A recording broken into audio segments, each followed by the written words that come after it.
সকালবেলা উঠা ফজরের নামাজ পড়ার পর ওয়াজআলনা নাহারা মাআশা, দিনকে করেছি তোমার জীবিকা অন্বেষণের জন্য। তাহলে রাতে মোবাইল চালানো যাবে না, তাড়াতাড়ি ঘুমায়া যাবেন, আর আমার একটা ঘুমাইবেন, 4টা বাজে 2 রাকাত 4 রাকাত তাহাজ্জুদ নামাজ পড়বেন, পড়ার পর একটু জিকির আজগার বৈশা কম্বলের তলে লেপের নিচে করার যে কি আরাম, কি মজা, যে না করবেন সে বুঝবেন না, একদিন কইরা দেখবেন খুব মজা।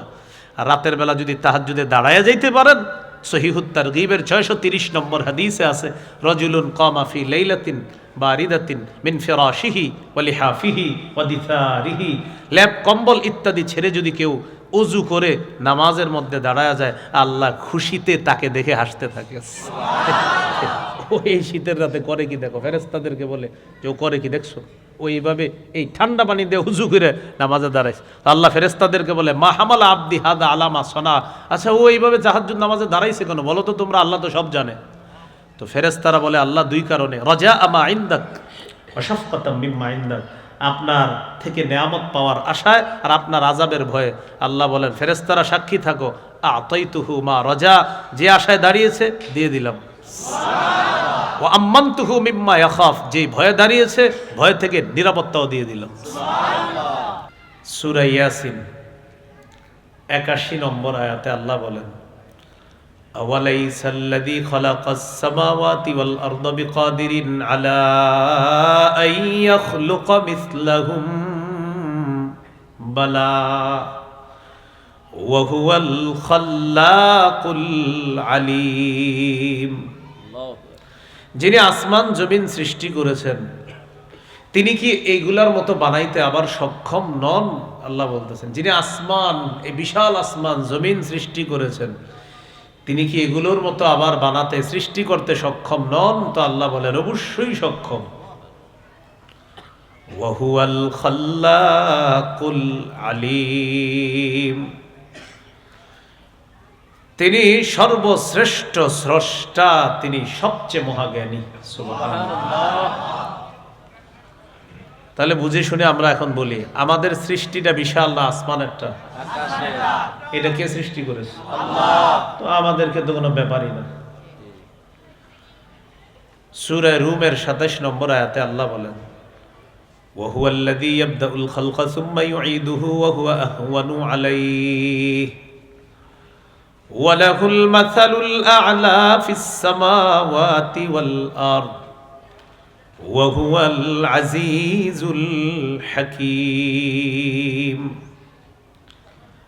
আল্লাহ তাআলা বলেন তিনি সৃষ্টির সূচনা করেন, আমি আপনি কিছুই ছিলাম না, অনস্তিত্ব থেকে অস্তিত্ব দান করেছেন আল্লাহ। সূরা দাহারের 1 নম্বর আয়াতে আল্লাহ বলেন, হাল আতা আলাল ইনসানি হিনুম মিনাদ দাহর লাম ইয়াকুন শাইআম মাযকুরা, অবশ্যই মানুষের উপর এমন একটা সময় এসেছে যখন উল্লেখ করার মতো সে কিছুই ছিল না। এখন বুঝা শুনা বলেন, এই যে উল্লেখ করার মতো আপনি কিছুই ছিলাম না, এই কিছুই ছিলাম না থেকে এখন যে কিছু আসি করছে কে? আল্লাহ। তো এটাই বলতেছেন তুমি কিছুই ছিলা না। এবার সূরা রুমের 27 নম্বর আয়াতে কি বলে দেখেন, ওয়া হুয়াল্লাযী ইয়াবদাউল খালকা সুম্মা ইউঈদুহু, তিনি ওই স্রষ্টা, ইয়াবদাউল খালকা, যিনি সৃষ্টির সূচনা করেন। তাহলে আমার আপনাকে সূচনা করেছেন আল্লাহ, অনস্তিত্ব থেকে অস্তিত্বে এনেছেন আল্লাহ। সুম্মা ইউঈদু, তিনি আবার পুনরায় তাকে সৃষ্টি করবেন। সুবহানাল্লাহ। আবার পুনরায় মারা যাবে এরপরে। এখন আল্লাহ যে কথাটা বললেন ওয়া হুয়া আহওয়ানু আলাইহি, আল্লাহ তাআলা বলেন পরের বার সৃষ্টি করা এটা তো আগের চাইতে আরো সহজ, আহওয়ান অধিক সহজ। আমার আপনার কোনো স্যাম্পল ছিল না, স্যাম্পল ছাড়াই সৃষ্টির সূচনা আল্লাহ করেছেন। এখন আমার আপনার একটা স্যাম্পল আছে। আল্লাহ বলেন স্যাম্পল ছাড়া তোমাকে প্রথম বানাইলাম আমি আল্লাহ। এখন তো তুমি আছো আব্দুর রহিম, তুমি আব্দুর রহমান, অমুকে অমুক, তোমাদের স্যাম্পল আছে। এই পরের বার তোমাকে আবার পুনরুত্থান করা আরো সহজ। তুমি কেমনে মনে করো তোমার আমি পুনরুত্থান করতে পারবো না? আপনাদের বুঝে আসতেছিনি? তাহলে এখন আমরা সিম্পল আছি, তো আবার তোমাকে পুনরুত্থান করা এটা তো সহজ। ওয়ালাহুল মাসালুল আ'লা ফিস সামাওয়াতি ওয়াল আরদ, আসমান জমিনে সর্বোচ্চ মহিমা আল্লাহর, তার জন্যই সর্বোচ্চ মহিমা। ওয়াহুয়াল আজিজুল হাকিম, তিনি মহাপরাক্রমশালী, মহাপ্রজ্ঞাময়। তাহলে আমাকে আপনি আবার পুনরুত্থান করা আল্লাহর কাছে কঠিন না আরো সহজ? এবার আঙ্গুলের মাথাগুলা দেখেন সবাই, আঙ্গুলের মাথা দেখছেন নি? হ্যাঁ, আচ্ছা, এটা দিয়ে কি দেই? টিপ দেই। আচ্ছা, এখানে আমরা যারা আছি সবাই মনে করেন চেহারা একরকম, সবার কথার কথা ধরে নেন, একরকম চেহারা, দেখতে একরকম, লম্বা একরকম, শরীর একরকম, আঙ্গুলের ছাপ মিলবে? আল্লাহ তাআলা বলেন বালা কাদিরিনা আলা আন নুসাউইয়া বানানা, দুনিয়ার মধ্যে যার আঙ্গুল আমি যাকে দিয়েছিলাম, কিয়ামতের ময়দানে ওই সাপওয়ালা আঙ্গুলের মাথাটা অবিকল ওই মানুষটাকে আমি আল্লাহ আবার দিতে সক্ষম। সাপ মিলে না তোমাদের কারোটা? অবাক হয়ে গেছে, এটা আল্লাহ কেন বললেন? আমাদের ইয়াকিন, আমাদের বিশ্বাস পাকাপুক্ত করার জন্য।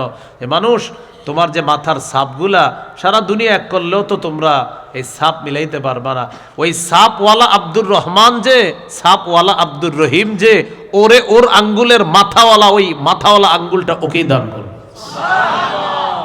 এটা আমি আল্লাহ, এত মারাত্মক একটা জিনিস যেটা পৃথিবীর কেউ পারে না নকল করতে, এটাও আমি আল্লাহ যখন তোমাকে দিব, তো তোমার বডি তো আমার কাছে ব্যাপার না।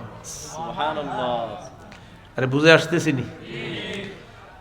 তা আল্লাহ তাআলা বলেন 1 থেকে 3 নম্বর আয়াত সূরা নাবার, যে কিয়ামত এই বিষয়ে কাফেররা মতভেদ করে। 4-5 নম্বর আয়াতে ঝগড়া, আল্লাহ তাআলা ধমক দিছে যারা ঝগড়া করে, অবশ্যই জানবা কিয়ামত হবে কিনা, পুনরুত্থান হবে কিনা জানবা। এবার 6 নম্বর আয়াত থেকে আল্লাহ কিছু প্রমাণ পেশ করতেছে, মন দিয়ে শোনেন প্রমাণগুলা। আল্লাহ তাআলা বলেন আলাম নাজআলিল আরদা মিহাদা, আমি কি জমিনকে বিছানা বানাইনি? সুবহানাল্লাহ, জমিনকে কি বানাইছে? সূরা বাকারার 21-22 নম্বর আয়াতে আল্লাহ বলেন ইয়া আইয়ুহান নাসু তাকু রাব্বাকুমুল্লাযী খালাকাকুম ওয়াল্লাযীনা মিন ক্বাবলিকুম লাআল্লাকুম তাত্তাকুন الذي جعل لكم الأرض فراشا والسماء بناء। কি বলে দেখেন, হে মানুষ তোমরা তোমাদের রবকে ভয় করো, হে মানুষ তোমরা তোমাদের রবের ইবাদত করো। ইয়া আইয়ুহান নাসু উবুদু রাব্বাকুমুল্লাযী খালাকাকুম, হে মানুষ তোমরা তোমাদের রবের ইবাদত করো, যিনি তোমাদেরকে এবং তোমাদের পূর্বে যারা অতিবাহিত হয়েছে তাদেরকে সৃষ্টি করেছেন। তো আল্লাহ বলেন কেন এটা করবা? লাআল্লাকুম তাত্তাকুন, যাতে তোমরা মুত্তাকি হতে পারো। তাহলে কি বললেন? হে মানুষ উবুদু রাব্বাকুম, তোমরা তোমাদের রবের ইবাদত করো, যিনি তোমাদেরকে আর তোমাদের পূর্ববর্তী যারা দুনিয়া থেকে বিদায় নিয়েছে, অতিবাহিত হয়েছে, তাদেরকে যিনি সৃষ্টি করেছেন তার ইবাদত করো। কেন? যাতে তোমরা মুত্তাকি হও। এখন ওই রবকে আল্লাহ বলেন আল্লাযী জাআলা লাকুমুল আরদা ফিরাশা, যিনি তোমাদের জন্য এই গোটা জমিনটাকে বিছানা বানিয়েছেন। সুবহানাল্লাহ। ওয়াস সামাআ বিনাআ, আসমানটা ছাদ বানাইছে। সুবহানাল্লাহ। এখন একটু বুঝেন, এই যে জমিনটা কি বানাইছে? একটা শিশুকে আমরা আদর করে যত্ন করে যেইভাবে ওরে বিছানায় রাখি, ঠিক আল্লাহ আমাদেরকে তেমন মায়া করে এই জমিনটা বিছানা বানাই দিয়েছে।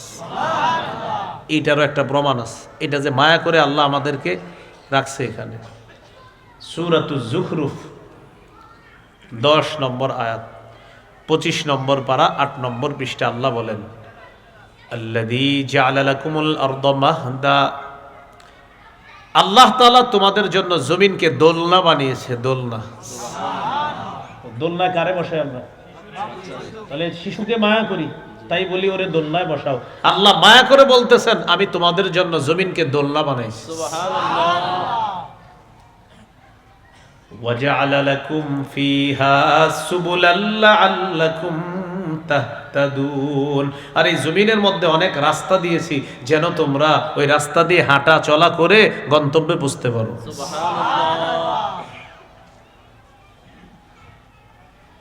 সূরা মুলক 15 নম্বর আয়াতে আল্লাহ বলেন হুয়াল্লাযী জাআলা লাকুমুল আরদা যালুলা, আমি তোমাদের জন্য জমিনকে করেছি অনুগত। তিনি ওই সত্তা যিনি তোমাদের জন্য জমিনকে অনুগত করে দিয়েছেন। আল্লাহ তাআলা তোমাদের জন্য জমিনকে অনুগত করে দিয়েছেন। ফামশু ফি মানাকিবিহা, আল্লাহ বলেন তোমরা জমিনের কাঁধের উপর চলো। জমিন তোমাদের জন্য অনুগত করে দিয়েছেন। ফামশু, তোমরা চলো, ফি মানাকিবিহা, জমিনের কাঁধের উপর। ওয়াকুলু মির রিজকি, আর আল্লাহর দেওয়া রিজিক থেকে ভক্ষণ করো। জমিন কেমন অনুগত, এত অনুগত বানায়া দিছে, হাল চাষ করে ওখানে দানা লাগাইতেছেন আর ওই জমিনের নিচ থেকে আল্লাহ আপনার রিজিকের ব্যবস্থা করে দিচ্ছে। অনুগত বলেন কি বানাইছে জমিনকে? অনুগত। তো এখন আল্লাহ কি বলে দেখেন একটু, আমরা সব আয়াত থেকে শেষের শিক্ষাটা নিব। কি বলতেছে দেখেন, ওয়াল্লাযী জাআলা লাকুমুল আরদা যালুলা, তিনি তোমাদের জন্য জমিনকে অনুগত বানিয়েছেন। ফামশু ফি মানাকিবিহা, জমিনের কাঁধের উপর তোমরা চলো। ওয়াকুলু মির রিজকি, আল্লাহর রিজিক থেকে তোমরা ভক্ষণ করো। শেষে কি বললেন দেখেন, ওয়া ইলাইহিন নুশুর, আল্লাহর কাছে পুনরায় জীবিত হয়ে আবার তোমাদের ফিরে যেতে হবে। আল্লাহ বুঝাইলেন অনুগত জমিন পেয়েছ, এটা চিরস্থায়ী না, ক্ষণস্থায়ী। এটার উপরে চলবা, এটাও চিরস্থায়ী না, ক্ষণস্থায়ী। এখানে আমার রিজিক ভক্ষণ করবা, এটাও চিরস্থায়ী না, ক্ষণস্থায়ী। ওয়া ইলাইহিন নুশুর দিয়ে আল্লাহ বললেন আমার কাছে আবার পুনরায় জীবিত হয়ে যখন আসবা, ওই জমিনে চলাচল আর রিজিকের হিসাবগুলা কিন্তু দিতে হবে। আল্লাহর কাছে গিয়ে যাইবা, আবার গিয়ে কিন্তু হিসাব দিতে হবে, ঠিকঠাক মতো চলছো কিনা, উল্টা পাল্টা কিছু করো নাই তো, হিসাব দিতে হবে। এখন দেখেন আল্লাহ কি বললেন, আলাম নাজআলিল আরদা মিহাদা, সূরা নাবা, যেটা আমরা আলোচনা চলতেছে 6 নম্বর আয়াত। তিনি কি তোমাদের জন্য জমিনকে বিছানা বানাননি? তাহলে বলেন আমাদের জন্য জমিন বিছানা বানিয়েছেন কে? আল্লাহ। এখন প্রশ্ন হলো এই জায়গায় কিয়ামতের প্রমাণ কোনটা? প্রমাণ হলো এত বড় জমিন তোমাদের জন্য বিছানা বানাইলাম, এত বড় সৃষ্টিটাকে বিছানা বানাইলাম, তো তুমি ছোট্ট একটা সৃষ্টিকে আমি আল্লাহ আবার পুনরুত্থান করা, এটা আমার কাছে কোনো ব্যাপার না। 2 নম্বর প্রমাণ দিতেছে 7 নম্বর আয়াতে, ওয়াল জিবালা আউতাদা, তিনি কি মজবুত পাহাড়গুলোকে পেরেক বানাননি? জিবাল শব্দটা বহুবচন, এটার একবচন জাবালুন, অর্থ পাহাড়। আওতাদ শব্দটা বহুবচন, এটার একবচন ওয়াতাদুন, অর্থ পেরেক। ওয়াল জিবালা আওতাদা, তিনি কি পাহাড়গুলোকে পেরেক হিসাবে জমিন স্থাপন করেননি? এর মানে হলো এই জমিনের নিচে পানি, পানির উপরে আমরা ভাসমান জমিনের উপর বসে আছি, কিন্তু জমিন নড়াচড়া করে না। আল্লাহ বলেন কেন জানো? ওয়াল জিবালা আওতাদা, মজবুত পাহাড়কে পেরেক হিসাবে জমিনের উপর বসায়া দেয়া, জমিনের নড়াচড়া বন্ধ করে তোমাদের বসবাসের উপযোগী করে দিয়েছে। এই জন্য ওয়াল জিবালা আওতাদা। এখন এখান থেকে প্রমাণ নেন, প্রমাণ কোনটা? যে পাহাড় এত বড় একটা সৃষ্টি, যেটা দিয়ে জমিনকে আমি এইভাবে হেলে ধুলা থেকে আটকায় রাখলাম, এই পাহাড়টাকেও একদিন আমি আল্লাহ টুকরা টুকরা করে দিব, এরপর আমি আল্লাহ পুরা জমিনটাকে সমতল বানায় ফেলবো। এটা যদি আমি সক্ষম হই, তো তুমি ছোট্ট একটা সৃষ্টিকে আবার কেন পুনরুত্থান করতে পারবো না? এটা আল্লাহ প্রমাণ দিচ্ছে বারবার। তাহলে ওয়াল জিবালা আওতাদা, পাহাড়গুলোকে আল্লাহ বানিয়েছেন পেরেক, এই জন্য জমিনের নড়াচড়া বন্ধ আছে। এরপরে আল্লাহ তাআলা বলেন ওয়া খালাকনাকুম আজওয়াজা, আমি তোমাদেরকে জোড়ায় জোড়ায় সৃষ্টি করেছি। সূরা ইয়াসিন যারা পড়েন নিয়মিত 36 নম্বর আয়াতে আছে সুবহানাল্লাযী খালাকাল আজওয়াজা কুল্লাহা, পুত পবিত্রতা বর্ণনা করছি ওই সত্তার যিনি সব কিছুকে জোড়ায় জোড়ায় সৃষ্টি করেছেন। সূরা জারিয়াতের 49 নম্বর আয়াতে আল্লাহ বলেন ওয়া মিন কুল্লি শাইইন খালাকনা যাওজাইনি লাআল্লাকুম তাযাক্কারুন। কত নম্বর আয়াত? 49। বলেন কত নম্বর? 49 এর আগে কত? 48। 48 এর আগে এই 47 48 এ আল্লাহ কি বলে আর 49 এ কি বলে একটু মন দিয়ে শুনেন। সূরা জারিয়াতের 47 48 আগে শুনি, পরে শুনবো 49। 47 নম্বর আয়াতে আল্লাহ বলেন ওয়াস-সামাআ বানাইনাহা বিআইদিন ওয়া ইন্না লামুসিউন। আল্লাহ তাআলা বলেন আসমানকে আমি আল্লাহ ক্ষমতা বলে সৃষ্টি করেছি। সুবহানাল্লাহ। ওয়াস-সামাআ বানাইনাহা বিআইদিন ওয়া ইন্না লামুসিউন, আসমান আমি নিজ ক্ষমতা বলে স্থাপন করেছি, এইভাবে বানিয়েছি। ওয়া ইন্না লামুসিউন, আমি আল্লাহ সম্প্রসারণকারী। এটা 47। এবার 48 ওয়াল আরদা ফারাশনাহা, জমিনকে আমি আল্লাহ বিছানা করে দিয়েছি। ফানি'মাল মাহিদুন, আমি আল্লাহ কতই না উত্তম বিস্তৃতকারী, আমি কতই না উত্তম বিস্তৃতকারী, আমি কত সুন্দর বিছানা বিছিয়ে দিই। তাহলে 47 নম্বর আয়াতে 48 এ আবার 47 এ 48 এ, তাহলে বলেন তো জমিনের বিপরীতে আসমানের বিপরীতে। এবার 49 নম্বর আয়াতে আল্লাহ বলেন ওয়া মিন কুল্লি শাইইন খালাকনা যাওজাইন, আমি প্রত্যেকটা জিনিস জোড়ায় জোড়ায় সৃষ্টি করেছি, মানে আসমানের বিপরীতে জমিন দেখো আর জমিনের বিপরীতে আসমান। 49 গিয়ে বললেন ওয়া মিন কুল্লি শাইইন খালাকনা যাওজাইন, আমি প্রত্যেকটা জিনিস জোড়ায় জোড়ায় সৃষ্টি করেছি। লাআল্লাকুম তাযাক্কারুন, যাতে তোমরা উপদেশ গ্রহণ করতে পারো। তো জোড়ায় জোড়ায় কিভাবে?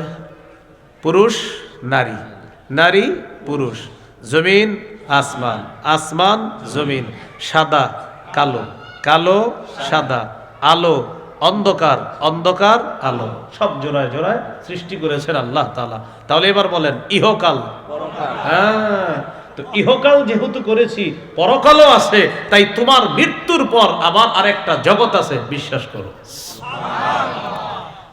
এটাই হলো প্রমাণ। আপনারা বুঝতেছেন নি সবাই?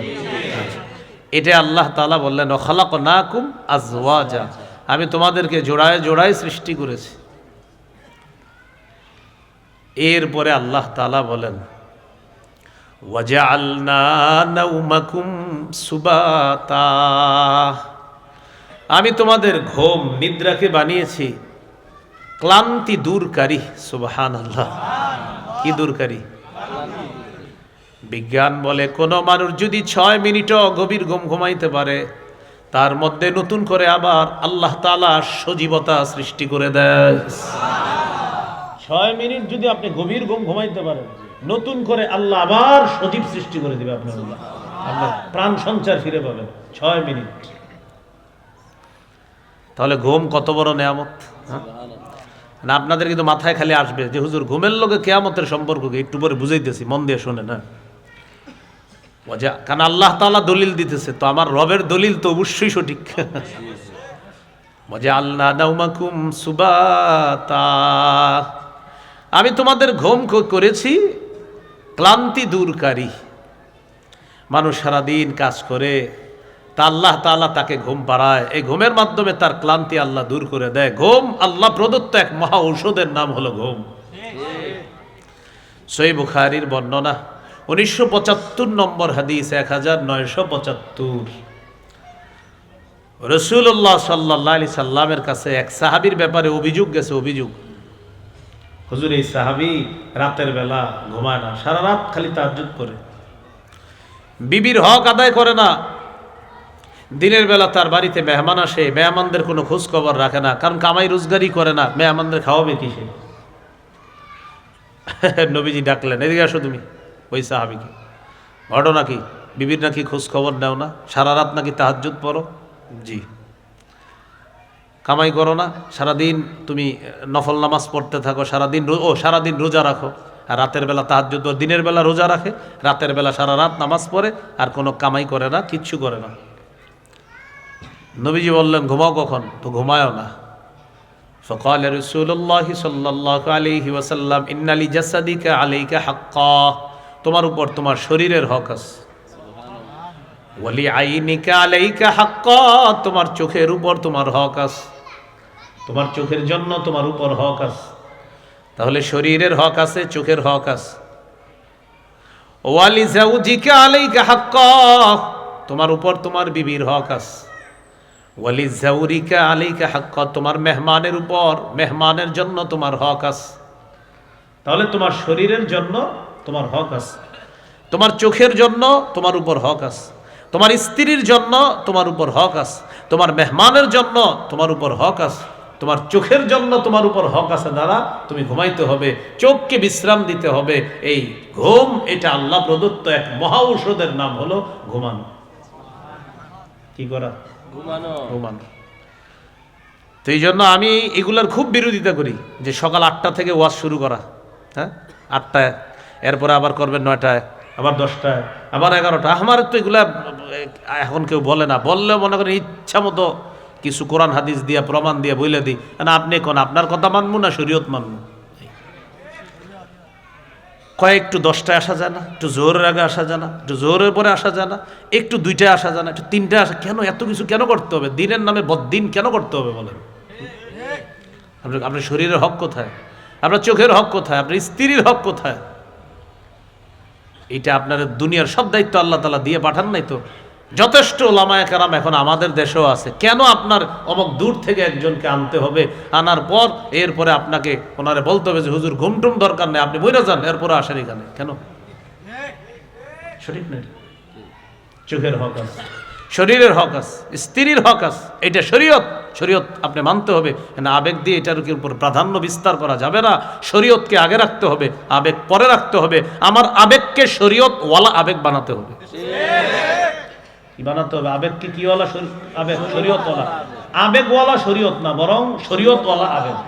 এটা মনে রাখতে হবে। আল্লাহ তাআলা আমাদেরকে বুঝার তৌফিক দান করুন। এখন কথা হলো ঘুম। ঘুমের সময় আমরা বলি আল্লাহুম্মা বিসমিকা আমুতু ওয়া আহইয়া, আল্লাহ আপনার নামে মরি, আপনার নামে জিন্দা হই। আল্লাহ তাআলা বুঝায় দুনিয়াতে তোমাদের মৃত্যুর একটা নিদর্শন আমি আল্লাহ প্রতিদিন দেখায়া দেই। মৃত্যুর নিদর্শন প্রতিদিন দেখায়া দেই। তুমি যখন ঘুমাইলা, আমি না চাইলে আর উঠতে পারবা না। এই যে আমি চাইলে আবার উঠতে পারবা। যখন আমি আল্লাহ তোমাকে দুনিয়াবি মৃত্যু দিয়ে দিব, মৃত্যু দেওয়ার পর আমি আল্লাহ আবার তোমাকে পুনরুত্থান করতে পারবো, এর দলিল হব। দুনিয়াতে যখন তুমি ঘুমাও, ঘুমানোর পর আমি চাইলে তুমি আবার জাগ্রত হতে পারবা, না চাইলে আর এই জগতে জাগ্রত হইতে পারবা না। আল্লাহ বুঝাইতে চায় দুনিয়াতে তুমি যখন ঘুমাও, এটা এক ধরনের মৃত্যু তোমার। এই মৃত্যু থেকে আবার পুনরায় তুমি উঠবা কিনা ঘুম থেকে, এটা আমি আল্লাহ জানি। তো দুনিয়াতে তোমাকে মৃত্যুর পর আবার জীবিত হওয়ার নিদর্শন প্রতিদিন দেখাই। এই পৃথিবীতে যখন মরবা, পরের জগত আবার ঠিক আমি আল্লাহ এইভাবে পুনরুত্থান করব। ওয়াজআলনা নাওমাকুম সুবহানাল্লাহ। দেখছেন নি কেমনে দলিলটা দিছে আল্লাহ? তুমি না ডেইলি ঘুমাও, আর ঘুম থেকে উঠাও আমরা কি বলি? আলহামদুলিল্লাহিল্লাযী আহইয়ানা। সমস্ত প্রশংসা আল্লাহ, যিনি আমাদেরকে জীবিত করেছেন। এই যে আহইয়ানা, যিনি আমাদেরকে জিন্দা করেছেন। বাদামা আমাতানা, আমাদেরকে মৃত্যু দেওয়ার পর, মানে গত রাত 10টায় আমারে আল্লাহ মৃত্যু দেওয়ার পর আজকে ভোর 4টায় আবার আল্লাহ জিন্দা করেছেন। যে আল্লাহ, তার প্রশংসা। এই জন্য তো বলি আলহামদুলিল্লাহিল্লাযী আহইয়ানা। আহইয়ানা মানে যিনি জিন্দা করেছেন। বাদামা আমাতানা, আমাকে মৃত্যু দেওয়ার পর। তো আল্লাহ বলেন প্রত্যেক দিন এই দোয়া পড়ো যে তুমি যখন ঘুমাও এটা মৃত্যু, আবার যখন জাগ্রত হও এটা তোমার জীবিত হওয়া। হ্যাঁ, একদিন তুমি দুনিয়া থেকে এইভাবে মরে যাইবা, এটাও আমি আল্লাহ যখন চাইবো তখন মারা যাইবা, আবার তোমাকে পরের জগতে পুনরুত্থান করব যেইভাবে ঘুম থেকে জাগ্রত করি। বুঝে আসছেনি আপনাদের? এই হলো ওয়াজআলনা নাওমাকুম সুবাতা। এরপরে আল্লাহ তাআলা বলেন ওয়াজআলনাল লাইলা লিবাসা, আমি রাত্রকে করেছি আবরণ, পোশাক। এই পোশাক তোমাদের জন্য আমি আল্লাহ দিনের উপরে এই রাত নামক পোশাক আমি আল্লাহ পড়ায় দিই। কেন জানো? চারদিকের আওয়াজগুলা যেন বন্ধ থাকে, তোমার জন্য একটা আরামের ঘুম হয়। তোমার জন্য একটা কি হয়? আরামের ঘুম হয়। তো এবার বলেন তো, রাতের বিপরীতে, দিনের বিপরীতে, ইহকালের বিপরীতে, পরকালের বিপরীতে, কিয়ামতের দলিল। তো আল্লাহ বলেন রাতটা কেন দিলাম? রাত দিলাম পোশাক হিসাবে। কিসের পোশাক? দিনের উপরে আমি একটা অন্ধকারের পোশাক পরায়া দিই। ওই অন্ধকারে আমি আল্লাহ প্রদত্ত অনেক কিছু আমি আল্লাহ নাজিল করি যেন আরামে তোমার ঘুমটা হয়। চারদিকের আওয়াজগুলা বন্ধ করে দেই। বান্দা তোমাকে খুব ভালোবাসি, তো তাই তোমার আরামের ঘুমের জন্য আমি আল্লাহ এই ব্যবস্থাপনা করি। তো এত ভালোবাসে আল্লাহ, আমাদেরকে ঘুম বাড়ায়। ফজরের সময় রবের ভালোবাসা একটু উঠি না? রব আমাদেরকে কত ভালোবাসে। আমাদের আরামের জন্য রাতের উপরে আল্লাহ তাআলা, এই দিনের উপরে আল্লাহ রাতের পোশাক পরায় দেয়, অন্ধকারের পোশাক পরায় দেয়। কেন? কারণ রব তার বান্দাকে অনেক ভালোবাসে। তার ঘুমটা যেন স্বাস্থ্যদায়ক ঘুম হয়, তার ঘুমটা যেন স্বস্তিদায়ক হয়, তার ঘুমটা যেন ক্লান্তি দূরকারী হয়, তার ঘুম যেন হাজারো রোগের শেফা হিসাবে হয়, এমন একটা ঘুম আল্লাহ দেয়। এই জন্য ঘুমকে মহা ঔষধ বলা হয়। ঘুমকে কি বলা হয়? যার ঘুম ঠিক, দেখবেন তার পেট, এরপরে যত শারীরিক বিভিন্ন রোগ বিমারি, মাশাআল্লাহ ঘুম ঠিক। যাদের মাশাআল্লাহ ভালো ঘুম হয়, এই জাতীয় লোকদের পেট ইত্যাদির সমস্যা পাবেন না আপনি। তো আমার জানা মতে আপনার ম্যাক্সিমাম আলোচকরা এই বড় বড় ট্যাবলেটের ইয়া নিয়ে ঘুরে বক্স। কেন? ওই যে ঘুম ঠিক মতো নাই, ঘুম নাই। কে বলছে আপনার এরকম সারাদিন এরকম পুরা এই করতে সেই করতে? কেন কেন কেন এত দরকার কেন? আপনার নিয়ন্ত্রিত হতে হবে, সবার মধ্যে নিয়ন্ত্রণ আসতে হবে আপনার। এই নিয়ন্ত্রণহীন জীবন আপনাকে কে বলছে? আপনি কোন শরীয়ত আপনাকে বলছে যে জীবনকে এইভাবে অনিয়ন্ত্রিত বানানোর জন্য? আল্লাহ আমাদেরকে বুঝার তৌফিক দান করে। এগুলো আমি মনে করেন আমারই বল, আমি এমনি রোগা টাইপের সেই ছাত্র জীবন থেকে, এরপরে আমার তো চাপ দেওয়ার সুযোগই নেই কোনো। তো আল্লাহ তাআলা বলেন ওয়াজআলনাল লাইলা লিবাসা, রাতকে করেছি আবরণ, পোশাক। দিনের উপর একটা পোশাক পরিয়ে দিয়েছি আমি আল্লাহ, আমাদের ঘুমটা যেন আরামের ঘুম হয়। এবার ঘুমায় কি করব আমরা? সকালবেলা উঠা ফজরের নামাজ পড়ার পর ওয়াজআলনান নাহারা মাআশা, দিনকে করেছি তোমার জীবিকা অন্বেষণের জন্য। তাহলে রাতে মোবাইল চালানো যাবে না, তাড়াতাড়ি ঘুমায়া যাবেন, আর আমার একটা ঘুম ঘুমাইবেন। 4টা বাজে ওইটা 2 রাকাত 4 রাকাত তাহাজ্জুদ নামাজ পড়বেন। পড়ার পর একটু জিকির আজগার বৈশা বৈশা কম্বলের তলে লেপের নিচে করার যে কি আরাম, কি মজা, যে না করবেন সে বুঝবেন না। একদিন কইরা দেখবেন খুব মজা। আর রাতের বেলা যদি তাহাজ্জুদে দাঁড়ায়া যাইতে পারেন, সহিহুত তারগীবের 630 নম্বর হাদিসে আছে, রজুলুন কামা ফি লাইলাতিন বারিদাতিন মিন ফিরাশিহি ওয়া লিহাফিহি ওয়া দিথারিহি, লেপ কম্বল ইত্যাদি ছেড়ে যদি কেউ ওযু করে নামাজের মধ্যে দাঁড়ায়া যায়, আল্লাহ খুশিতে তাকে দেখে হাসতে থাকে। এই শীতের রাতে করে কি দেখো, ফেরেশতাদেরকে বলে যে ও করে কি দেখছো? ওইভাবে এই ঠান্ডা পানি দিয়ে উযু করে নামাজে দাঁড়াইছে। আল্লাহ ফেরেশতাদেরকে বলে মা হামালা আবদি হাদা আলামা সনা, আচ্ছা ও এইভাবে তাহাজ্জুদ নামাজে দাঁড়াইছে কেন বলো তো তোমরা? আল্লাহ তো সব জানে। তো ফেরেশতারা বলে আল্লাহ 2 কারণে, রাজা আমা ইনদাক ওয়া শাফকাতাম মিম্মা ইনদাক, আপনার থেকে নেয়ামত পাওয়ার আশায় আর আপনার আযাবের ভয়ে। আল্লাহ বলেন ফেরেশতারা সাক্ষী থাকো, আতাইতুহু মা রাজা, যে আশায় দাঁড়িয়েছে দিয়ে দিলাম। ওয়া আম্মানতুহু মিম্মা ইয়াখাফ, যেই ভয়ে দাঁড়িয়েছে ভয় থেকে নিরাপত্তাও দিয়ে দিলাম। সুবহানাল্লাহ মানে কি? পড়বেন নি? হ্যাঁ, সুবহানাল্লাহ মানে হলো এই যে হুজুর হ্যাঁ কথা ঠিক, আর আমরা পড়বো ইনশাআল্লাহ। রেডিমেড সুবহানাল্লাহ যেন না হয়, আসলে সুবহানাল্লাহ মানে হুজুর হ্যাঁ জি এই কথাটা সঠিক, আমরাও ইনশাআল্লাহ এটা করব। আল্লাহ তাআলা তৌফিক দান করেন। তাহলে রাত হলো ঘুমানোর জন্য, দিন হলো জীবিকা অন্বেষণের জন্য। দিনের বড় একটা নেয়ামত হলো সূর্য। দিনের বড় একটা নেয়ামত কি? সূর্য। আল্লাহ তাআলার আজীব এক নেয়ামত। এটা জ্বলন্ত একটা গ্যাস, এই সূর্যটা।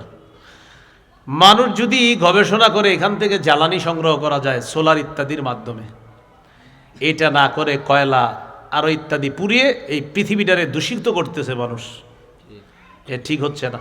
শিল্পোন্নয়ন দেশগুলোতে বিশেষ করে তারা তো এমন অবস্থা করে ফেলতেছে যে পুরা বায়ু দূষণ এমনভাবে হচ্ছে, বাতাসে তাদের ওই কার্বন ডাই অক্সাইড যে বের হয় সেখান থেকে এটা বাতাসের সাথে মিশে সূর্যের যে আলোর মূল যে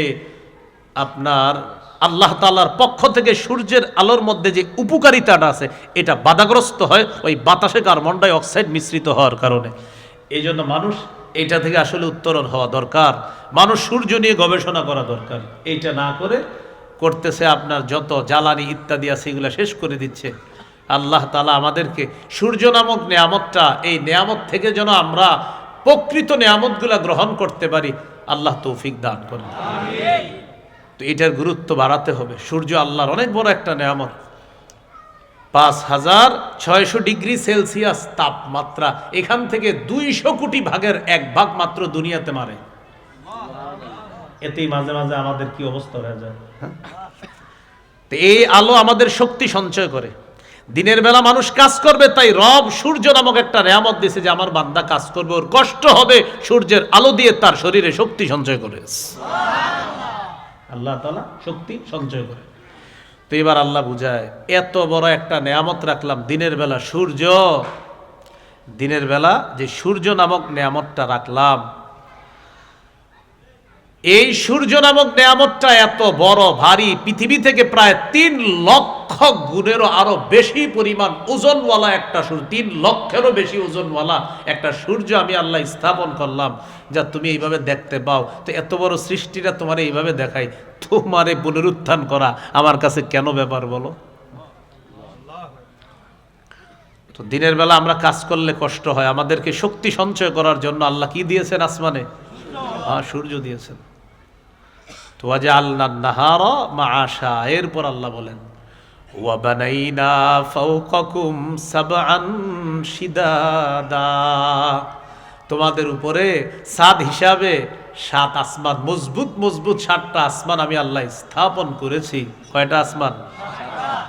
কেন জানো? আল্লাহ বলেন ওয়াজআলনাস সামাআ সাকফাম মাহফুজা, তোমাদেরকে সুরক্ষা দেওয়ার জন্য আমি আল্লাহ এই সুরক্ষিত ছাদ তথা আসমানকে তোমাদের জন্য একটা সুরক্ষিত ছাদ হিসাবে স্থাপন করেছি। তোমাদেরকে সুরক্ষা দেওয়ার জন্য একটা সুরক্ষিত ছাদ আমি আল্লাহ স্থাপন করেছি। কোন খুঁটি ছাড়া আল্লাহ এটাকে উঠায় রাখছে। সূরা রুমের 25 নম্বর আয়াতে আল্লাহ বলেন ওয়ামিন আয়াতিহি আন তাকুমাস সামাউ ওয়াল আরদু বিআমরি, আল্লাহ বলেন আসমান এবং জমিন এইভাবে যে আছে, আসমানটা এইভাবে আছে, জমিনটা এইভাবে আছে, এটা আল্লাহর নিদর্শনাবলীর মধ্যে অন্যতম নিদর্শন। এটা কিভাবে আছে জানো? আমি আল্লাহর হুকুমে, খুঁটি ছাড়া আসমান দাঁড়িয়ে আছে, আমি আল্লাহর হুকুমে ওই পাহাড়ের মাধ্যমে এই ভাসমান পানির উপরে এই জমিনটা স্থির হয়ে আছে। তাহলে বলেন তো, খুঁটি ছাড়া আসমান, এটা আল্লাহর কি নিদর্শন? এভাবে রাখছে কে? আল্লাহ। তো বানাইনা ফাওকাকুম সাবআন শিদাদা, এরপরে আল্লাহ বলেন ওয়াজআলনা সিরাজাও ওয়াখাজা, আর এই আসমানের মধ্যে আমি কিরণময় প্রদীপ স্থাপন করেছি। ওই সূর্যের কথা আবার বলতেছে, কিরণময় প্রদীপ আমি আল্লাহ স্থাপন করে দিয়েছি এই আসমানের মধ্যে। এরপরে আল্লাহ বলেন وأنزلنا من المعصرات ماء ثجاجا, আমি পানি ভর্তি মেঘমালা থেকে, আমি পানি ভর্তি মেঘমালা থেকে প্রচুর পানি, বাড়ি, বৃষ্টি দুনিয়াতে বর্ষণ করি। আমি পানি ভর্তি মেঘমালা থেকে প্রচুর পানি, প্রচুর বাড়ি, প্রচুর বৃষ্টি আমি আল্লাহ দুনিয়াতে নাজিল করি। কেন? লিনুখরিজা বিহি হাব্বাও ওয়া নাবাতা, যেন এটার মাধ্যমে উদ্ভিদ এবং শস্য আমি আল্লাহ বের করতে পারি। এখন আল্লাহ বুঝায়, পানি দিলাম আমি আল্লাহ, চাষাবাদ করলা, করার পর তুমি একটা ছোট্ট দানা লাগাইলা, দানা লাগানোর পর একটা দানা, এই এক দানা থেকে 7টা শীষ, 7 শীষ উৎপন্ন করার পর এক দানা থেকে গাছ উঠাইলাম, এখান থেকে 7টা শীষ বের করলাম, এক একটার মধ্যে 100 করে দানা আমি আল্লাহ দিয়ে দিলাম। লাগাইছি কয়টা? তো এখন একটু এইভাবে মাটিটা খুইলা দেখেন তো, লাগানোর পরে তাকায় থাকবেন এইভাবে, হ্যাঁ খুইলা, না উঠবে না, মাটিটা এইভাবে দিয়ে রাখবেন, কিছুদিন পরে উঠে যাবে। তো আল্লাহ বলেন, এই যে এটা দিলা, এই যে আমি উঠাইলাম, এই যে পানির মাধ্যমে এটার প্রাণ সঞ্চার করলাম, তোমারও মরার পর আমি আল্লাহ আবার পুনরুত্থান করব। তুমি একটু খুইলা দেখো এটা। আল্লাহ দেখতেছি তো, তো ওঠে না, না ওঠে না, তো বুঝো না, তুমি চাইলে হবে না, আমি চাইলে হবে। এক দানা আমরা লাগাইলাম, আসমানের পানি আল্লাহ দিলেন, তো আল্লাহ বলেন আমি আবার এগুলার প্রাণ ফিরিয়ে দিই, আমি আল্লাহ দুনিয়াকে সজীব করি পানি দ্বারা, মৃত জমিনকে আবার জিন্দা করি। তো মৃত জমিনকে যদি আমি আল্লাহ আবার জিন্দা করতে পারি, তোমার মৃত্যুর পর আবার তোমাকে জিন্দা করব।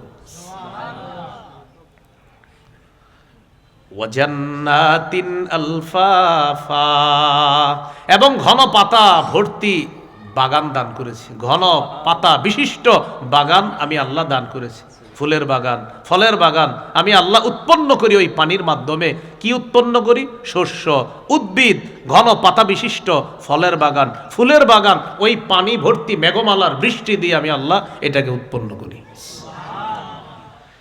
এইগুলো 16 নম্বর আয়াত পর্যন্ত। মানে আল্লাহ যে কিভাবে আবার কি করে, যে এটার মাধ্যমে এটা করি, এটার মাধ্যমে এটা সৃষ্টি করি, এটার মাধ্যমে এটা করি, এগুলো আল্লাহ তাআলা বুঝাইলেন। তোমার মৃত্যুর পর আবার তোমাকে আমি পুনরুত্থান করব, এটা আল্লাহ তাআলা অনেকগুলা নিদর্শনের মাধ্যমে আমাদেরকে বুঝিয়ে দিলেন। 17 থেকে 20 নম্বর আয়াতে এবার আল্লাহ বলেন, শোনো বান্দারা, কিয়ামত কিন্তু হয়েই যাবে। কি বলতেছে? কিয়ামত হয়ে যাবে। কিয়ামতটা যেদিন হবে সেদিন কঠিন মুহূর্ত হবে সেদিন। আল্লাহ বলেন, ইন্না ইয়াউমাল ফাসলি কানা মিকাতা, বিচার দিবস সুনির্ধারিত, ফয়সালার দিবস সুনির্ধারিত, মীমাংসার দিবস সুনির্ধারিত। বলেন, বিচার দিবস সুনির্ধারিত। সূরা হুদের 114 নম্বর আয়াতে আল্লাহ বলেন, 104 নম্বর আয়াতে আল্লাহ বলেন, ওয়ামা নুআখিরুহু ইল্লা লিআজালিম মা'দুদ, কিয়ামতের বিষয়টা আমি আল্লাহ মুলতবি করে রেখেছি কিছু কালের জন্য। মুলতবি, মুলতবি কারে কয়? মানে স্থগিত কারে বলে? মানে জিনিসটা হবে, আটকায় রাখছি। এর মানে কিয়ামতের বিষয়টা আল্লাহ বুঝাইতে চায়, ঘোষণা হয়ে গেল কিন্তু শুধু আটকায় রাখছি, হুকুম করব ঘটে যাবে। মুলতবি করে রাখছি, স্থগিত করে রাখছে। তো স্থগিত কারে কয়? মানে একটা জিনিস হওয়ার স্থগিত করছে আল্লাহ। তো আল্লাহ বলেন, স্থগিত মানে এটা রেডি, খালি হুকুম করব হয়ে যাবে। ওয়ামা নুআখিরুহু ইল্লা লিআজালিম মা'দুদ। তো আল্লাহ বলেন, ইয়াউমা ইয়াতি লা তাকাল্লামু নাফসুন ইল্লা বিইজনি, কেউ সেদিন আল্লাহর হুকুম ছাড়া কথা বলবে না। ফামিনহুম শাকিয়্যু ওয়া সাঈদ, আল্লাহ তাআলা বলেন ওই বিচারের দিবসে, মীমাংসার দিবসে, সেদিন মীমাংসা হওয়ার পর 2টা দল হবে।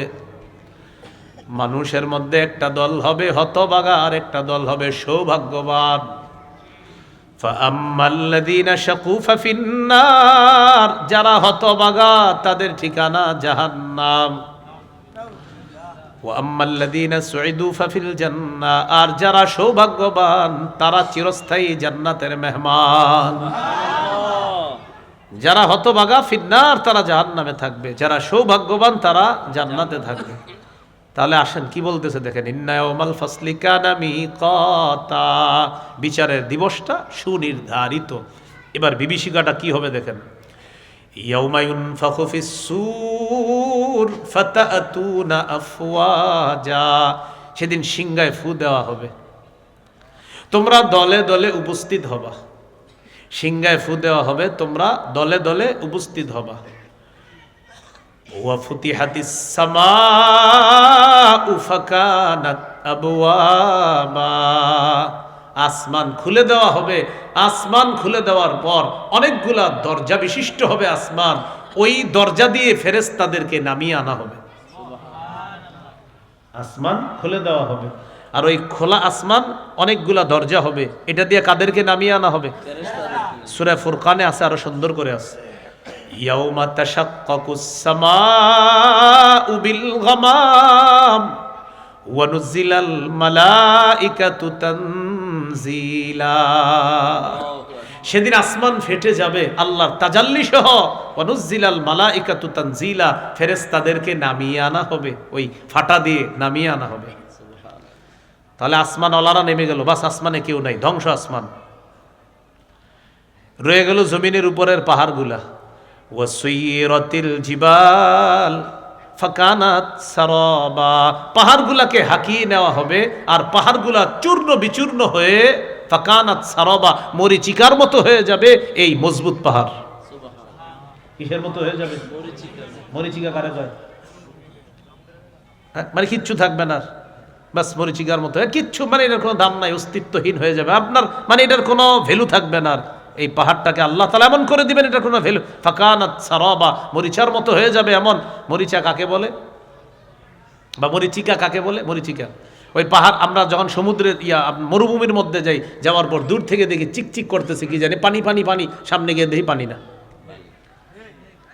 এই যে পানি পানি মনে হচ্ছে, আসলে কিছু না। আল্লাহ তাআলা বলেন এই পাহাড়গুলাকে হাকিয়ে নেওয়া হবে, এগুলা হয়ে যাবে মরিচিকার মতো। এখন বলেন মজবুত পাহাড় যখন থাকবে না, তো জমিন কি হবে? জমিনও ধ্বংস। তাহলে প্রশ্ন এসে যায়, জমিন ধ্বংস, আসমান ধ্বংস, তাহলে কিয়ামতের মাঠটা কোথায় হবে? সূরা ইব্রাহিমে আল্লাহ বলে দেয়, ইয়াউমা তুবাদদালুল আরদু গায়রাল আরদি ওয়াস সামাওয়াত, আসমান এবং জমিন পরিবর্তন করে নতুন আসমান জমিন সৃষ্টি করা হবে। সুবহানাল্লাহ, শুনছেন না আগে এটা? হ্যাঁ, ইয়াউমা তুবাদদালুল আরদু গায়রাল আরদি ওয়াস সামাওয়াত, এই জমিনের পরিবর্তে আরেকটা জমিন, আসমানের পরিবর্তে আরো আসমান, মানে এগুলা ধ্বংস, জমিন ধ্বংস, নতুন আসমান নতুন জমিন সৃষ্টি করে এটা আল্লাহ সমতল ভূমি বানিয়ে এটাকে কিয়ামতের মাঠ বানাবে।